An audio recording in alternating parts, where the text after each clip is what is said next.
Periyar Maniammai Institute of Science and Technology, Tanjavur. We are the future.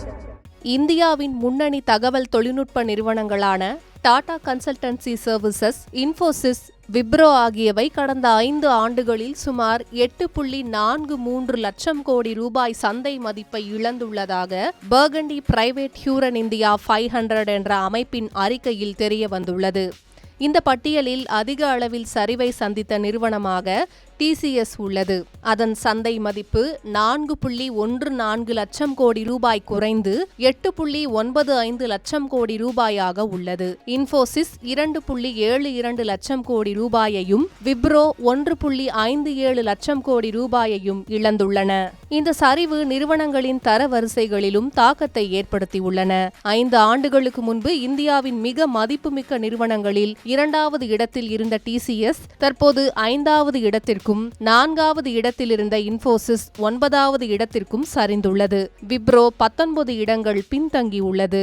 அதே நேரத்தில் ஒரு காலத்தில் முதலீட்டாளர்களின் விருப்ப நிறுவனங்களாக இருந்த பேடிஎம், நைகா, ஓலா எலக்ட்ரிக் ஆகிய நிறுவனங்களும் கணிசமாக சந்தை மதிப்பை இழந்துள்ளன.